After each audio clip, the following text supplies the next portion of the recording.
How are you spending your Friday nights? Toasting your own marshmallows? Fire pit need rekindling? Come on, join us every Friday night at the Fire Pit, where our conversation really heats up.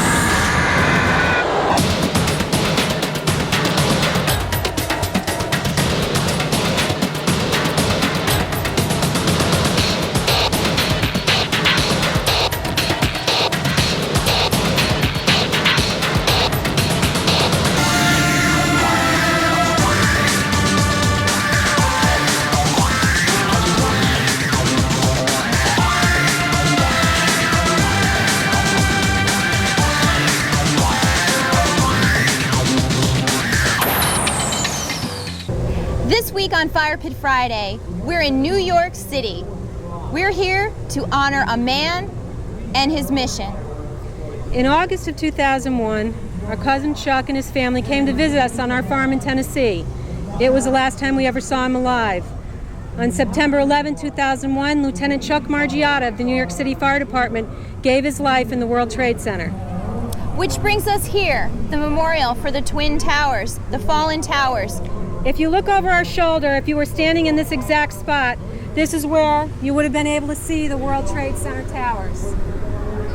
That's the new sight line of the Manhattan skyline. Cynthia and I are quite upset over this, and we're not going to take it anymore, because we haven't forgotten. And we'll never forget. And we're here to ride in a memorial bike run in Chuck's honor for his scholarship. Celebrating his life, the man, who he was. And in honor of him, the motorcycle ride is named Brawn, Brains, and Bravery. We're celebrating the triumph of the human spirit and the energy that Chuck left behind. And we want you to join us.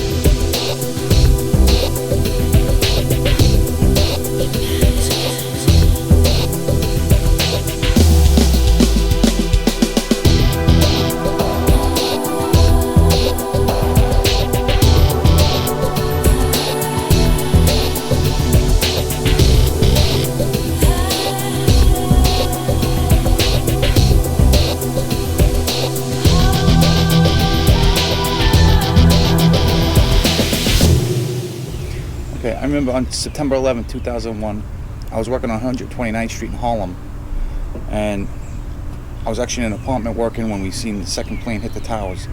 And I went outside, I was talking to my wife on the phone, and we were watching on the horrors unfold on the TV down in the community center. And after the first building collapsed, I walked down to the middle of Lexington Avenue, where you ordinarily you could see the towers all the way at the end. It was nothing but smoke. And then shortly afterwards, I heard F-15s flying over Harlem, and it just like the whole place turned into chaos.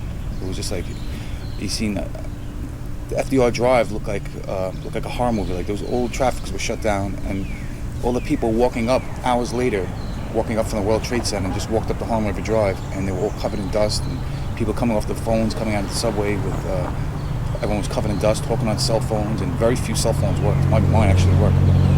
People scrambling to ask other people for their cell phones, and eventually, as the day would unfold, there was so many rumors going around because there were still planes in the air and things. I talked to a cop who was telling me they hit Midtown. There was so many wild rumors going around. There was so much misinformation. Eventually, I stayed there till 10 o'clock at night. Like they kept us there as emergency people, as personnel, and.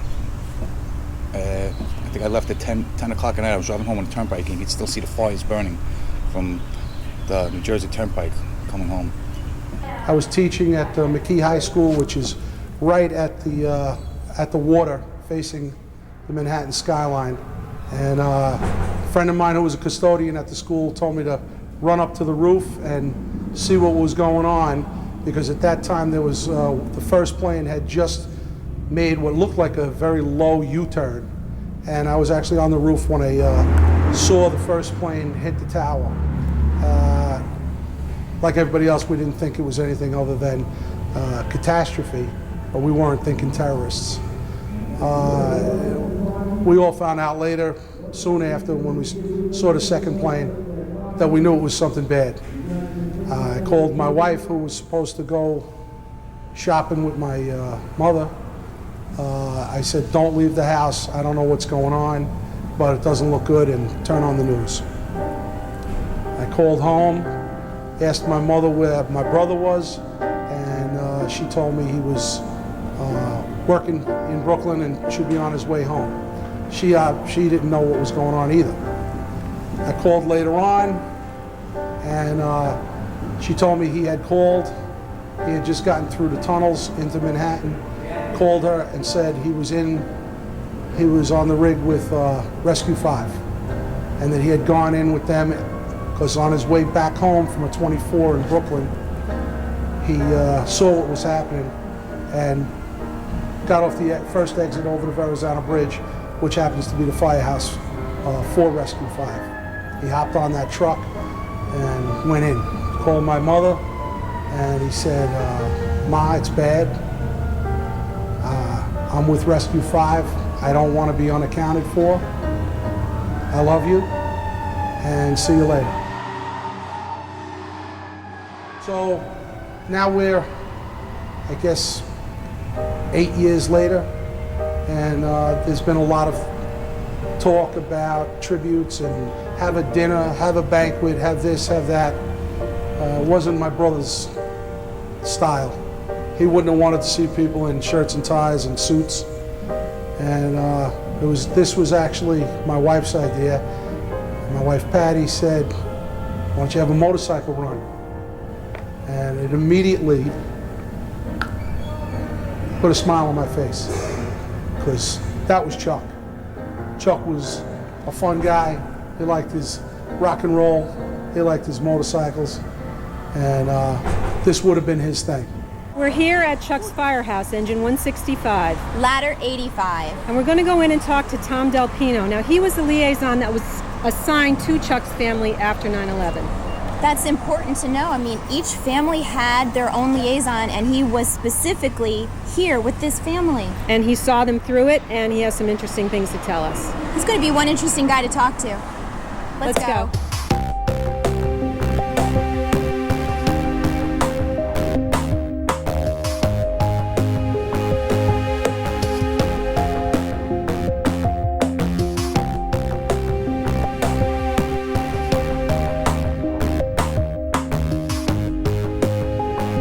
Great family guy, great friend.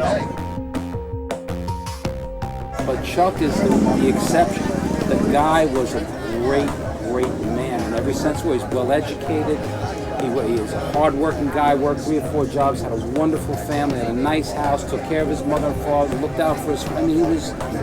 He was everything, real. Like nobody had to say nice things about him after the fact, because they said nice things about him when he was alive. He was a fireman's fireman. Chuck, he was my best friend. Cynthia, here we are. This is it. We're in the firehouse. Did you ever think we're going to get, right in the firehouse? In the firehouse, we're standing in front of all their equipment, and we're also with Tom Del Pino. Tom, it is so wonderful to meet you in person. It's great to meet you too. I feel so proud to be here. And at every level. This is Chuck's actual firehouse Yes. that we're in. Mm-hmm. And is this the house he reported to the World Trade from that day? No, he went to Rescue 5 that morning. Okay. He was actually working overtime in Brooklyn, and on his way back, that was the closest firehouse to the bridge. So we stopped him there And jumped on with them. Can you tell everybody your relationship with Chuck? Well, besides being firefighters together, our children are the same age. They went to the same school together, and there was a lot of common interests, hunters, fishermen. So when we first met, we just hit it off. Now, as far as your duties, you were assigned to his family. Yes, I was the liaison for the family. How do you become a liaison to the family? It's usually a person that's closest to the family that they're comfortable dealing with. Okay. So they asked, for me to work with them, and Wow, what an between knowing honor. the children and their children the same age as mine, so it made it a lot easier instead of having a stranger in there. Right. And you could protect them from what they didn't need to hear and let them know what they needed to hear. Right. I treated them as though I wanted my children and family treated. So that's what I made sure, that everything I wanted done was done for them. Yeah. Do you remember the moments that you had all of your information together and you had to relay that? That's got to be tough. Well, they said there was different levels of information I had to give him, and you know, finally was that he passed away. Yeah. That there was no longer any hope, and that was the toughest thing I've done in my life. Tell two children the same age as mine that their father's not coming home. Wow. And that was not a good day. Now, we took a shot of a memorial that they made for Chuck, and there's a number across the top, 5555. That's the signal that's broadcasted when the death of a firefighter. And if you're in the firehouse and that horn goes off and it says attention all units, signal 555 has been transmitted, the firehouse just stops moving. Everybody Really? freezes to hear that signal. And that was a hard point after 9/11, because you heard that 343 times. 343 times. 343 They gave times. everybody's name as they were, pronouncing them dead, or at the end when they gave them all. And every year they still give all those names. It's intense. Now, was Chuck the only fireman from this house that was lost? Yes. Wow. And did this firehouse have to report? Yes, I was working that day. Were you? We responded there. Okay. Yes. Did you go in, were you in the towers? Or? No, the first tower was already down. As we were going over the Verrazano Bridge, that was already down. The second one fell just as we got there. So we were just about a block away So from you were it. going over for people that don't know, when you go over the Verrazano Bridge, you could see the towers. I was actually taking pictures of it as I was driving. I had one hand out the window holding a camera. Wow. And the reason we didn't report right to the tower was the battery tunnel was closed. If that was open, we would have pulled right up to it. Yeah. And now walking away with all of the duties and responsibilities, and then you have your other brothers here at the firehouse that are they're here for you. You've gone through this. How are you guys? How are you living that every day of your life now? You have this. This is something you're living with. Right. How do you do that? In your words, how is that going? Some days are tough. Whenever I see that watch, I see 343. Oh, wow. I try never. If I see it's 340, I don't look at my watch anymore for a couple of minutes, because that number just keeps coming back and haunts you. Yeah. And it's some guys are dealing with better than others. Mm-hmm. It's theirs. It's theirs. You're never gonna forget it, and Right. there's things that remind you of it. Now, are you going to be at the ride tomorrow? Oh, sure, I'll be there. Oh, good. Like, we're really looking forward to that. This ride, okay, we're on motorcycles. So Chuck was a motorcycle enthusiast. What? Yes. Tell me about that. Yeah, he was an old school guy, an older bike, an old Honda, and I guess back in his college days he was riding it, but when the kids came along, he couldn't keep that up. Same with me. And what a wonderful thing to celebrate Chuck's life. Yep. Yeah. That's wonderful. Oh, yeah, Now, the firehouse made a garden for him outside, Yes. correct? So we're going to go out there, take a look at the garden, and So then we're going nice. to get ready for tomorrow. He started the garden, but I said it was just a functional garden. It didn't look nice. Yeah, but that was him. He wanted to give, and that was his big thing. Every day he came in, he'd run out there right away, take care of it. So let's get a nice memorial garden, put a beautiful fence up, and we wound up selling T-shirts to raise the money, and plus other people donated money. And those seats he gave you? So you His already... cousin came here and gave me the seats. Said, "Listen, I have these seats. Chuck gave them to me last year." So, perfect. Let's plant them, and sent them right up to the roof. And that was when they gave us the awards. It's the biggest goods plant we've ever seen in our life. That is funny. I mean, it's got to be 30-something feet high, the roof.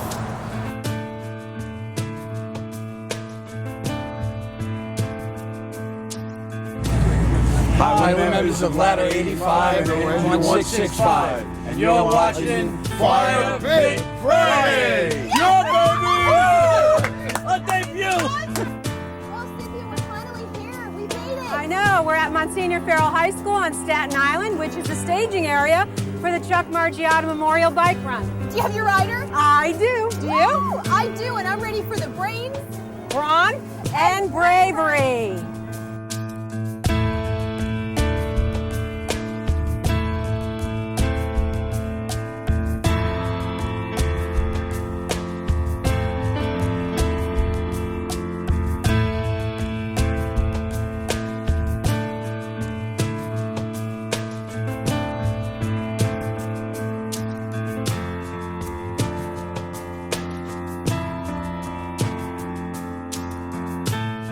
We had a kid here that quit, and then nobody liked this kid. The kid moved to Michigan. Chuck actually called him. "Listen, I want you to come back. I want to talk to you. You sure this is what you want to do?" Everybody's like, "Let him go. We don't like this kid." He was worried about the kid, but nobody else. He always liked the underdog, like that.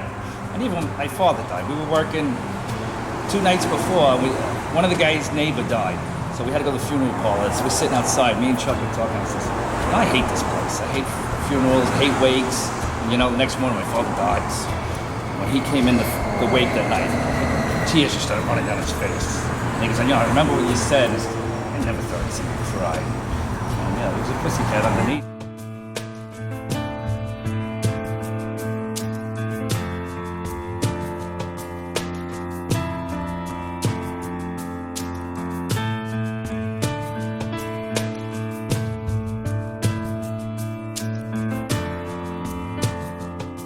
We're here with Michael Margiotta. It's Chuck's brother. Hey, Michael. Hey, Michael, look at this beautiful bike you've got going on here. Thank you. Wonderful, in memory of Chuck. Yeah. And this is your bike, right? This is my bike. I had gotten a tattoo right after 9/11 that I designed, and when I bought my new bike, I said, let me get the fat fender, because it's a perfect spot for the same piece. So we put the same thing I have on my leg on the bike. Cool. And of course, everyone, this is Chuck's brother, so we're interviewing the man who has gone through quite a lot. To arrange this whole day, and it looks That's like you're going to right. have a fantastic turnout. He's looking down on us He as is. usual. We had rain before the event. We're supposed to have more coming, but today it's beautiful. We got the window. Yes. Well, we're really excited to talk to some people about Chuck because we know what a colorful guy he was. Yes, definitely. Hi, everybody. We're here, and we have one of Chuck's very good friends sitting next to us. Cynthia, this is Frank Soma. And Frank, you knew Chuck probably better than anybody. I don't know about that, but for a lot of years, we hung out for many years. We were hunting partners and fishing partners, traveled a lot together to go on those kind of expeditions. He was a wonderful outdoorsman and crazy as a loon. I can remember going, I could tell, I guess, a more tame story that we went to Canada together on a fishing trip, and after we got across the border, Chuck pulled a 357 Magnum out of his vest. I said, Chuck, we can't bring firearms into Canada. We did this whole thing, they inspected the car and stuff. He's like, damn Canadians. I could have had a Scud missile strapped to the roof of the car. They would have never known. If you talk to everyone in this crowd, everyone will have a Chuck story. He was the guy, the reason we did the website, is he was the guy that everyone loved to talk about. The guy everybody loved to tell stories about. He was just an amazing guy. He's a loyal friend. I don't know, he's sorely missed, as you'll see by the amount of people that come. But we never stopped telling Chuck stories. We were doing it this morning. He told me I was driving the car with him we were going hunting, and he says to me, I was like maybe 42, 43 years old, I have a family. He says, when's the last time you got in a fist fight? I said, I don't know. I said, I'm a family guy and I'm not fighting anyone anymore. Because we were always, roughnecks when we were kids. And he says, this is a problem. And seriously looked at me, he goes, I start a fight once a year, whether I need to or not, just to stay sharp. One day, your family will need you, and you, Mr. Soma, will be woefully unprepared. You know what? That makes perfect sense. That's what he said.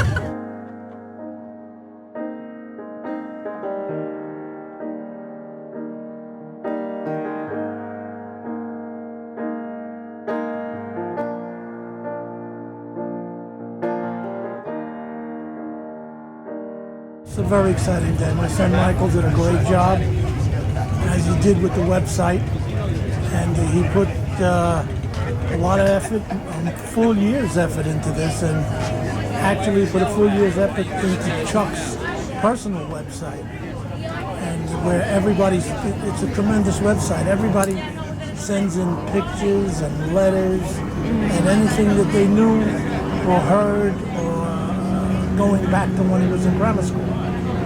And he's done a great job, and people, constantly go on that to see what new things are on. And they come in every day. And now he's got the Lieutenant Chuck Margiotta Scholarship website also, and that's for something else. That's strictly for the scholarship. So important to People keep his memory alive. Yeah, keep his name out there and keep his memory alive.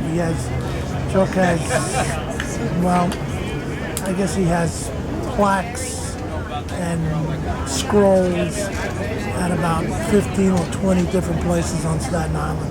the Mid-Island Little League, Mid-Island Babe Ruth, Boys Football League, Farrell, Angels Circle, Staten Island Hospital. Anywhere that he touched, there's something there with him.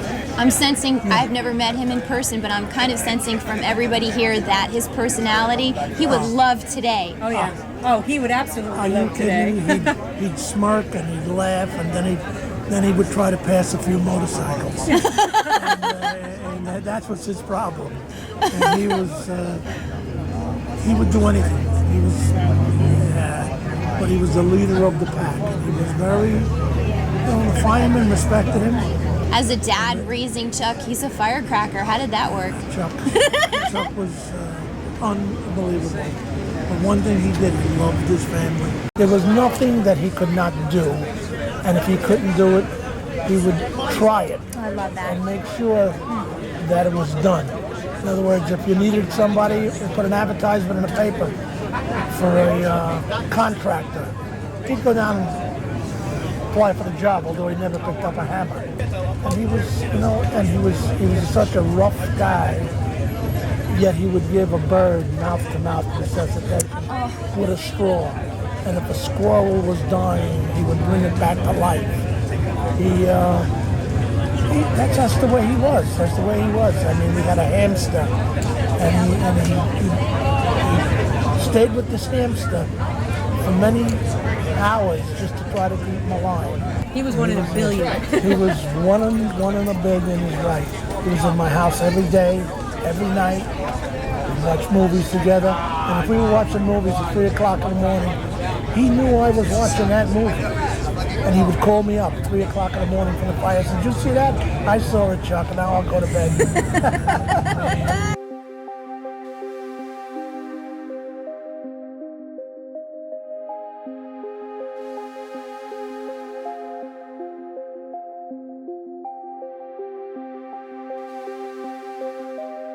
Great moment right now. He would be very proud of his brother and his family and all his friends that are here today to honor him. As everyone knows, Chuck, he was an animal on the bike, right? He bought a BMW when I first met him 25 years ago, and we rode and we enjoyed our lives, and eventually our kid, Norma Jean, came along, and the sad part about this that not only is he was a good husband, but a good father, he had to sell his bike to put the down payment on our house and put food on our table. Our favorite stories are upstate. That's the only things we can possibly talk about. But the last vacation we did take with him was when we went to go to Tennessee to see you guys. That was our favorite trip. Those were where the best stories came about.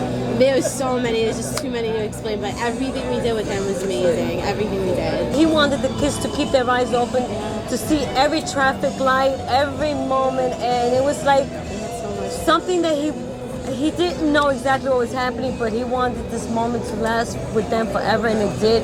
And the experience that you gave us at your home and the way you welcomed us, the kids will never forget everything your family has done for us. Still, today was the longest vacation, and we did not want to take.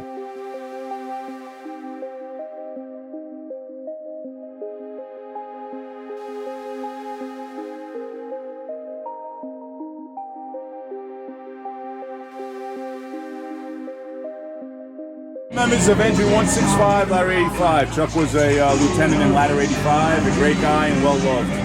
I just remember working with him, and if you ever worked with him on Sundays, he was big into the sauce and the meatballs and the macaroni on Sunday.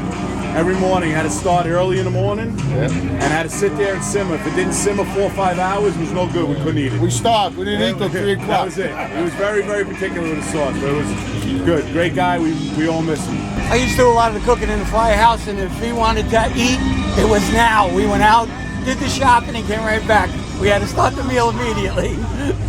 Yeah, he's a good guy. On another note, he had a garden that we had started while he was still working in the house. and it was a little nothing thing. He chose to go out and get railroad ties because he was a little thrifty that was soaked in creosote to surround the tomato gardens that we would eat from. So of course we needled him about that we were all going to die of carcinogens anyway. One day we will. And Chuck, we love you. I think it's time we got to go get our bikes blessed and get on a run for you, brother. Thanks. Yeah. Love you, Chuck. Rest in peace, Love you, Charlie. Chuck. We miss you, baby.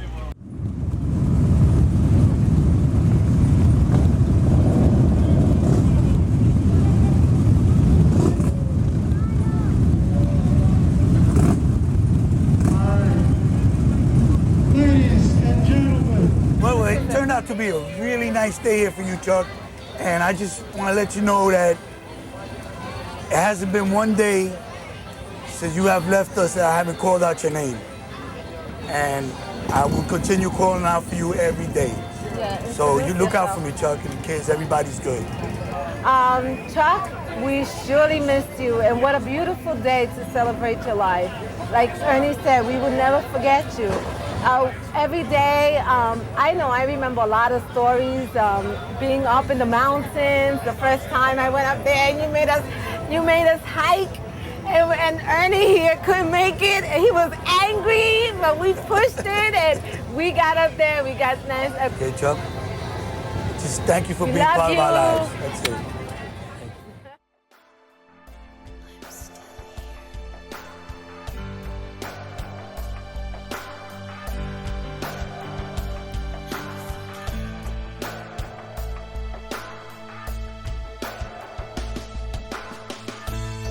I know Chuck's smiling.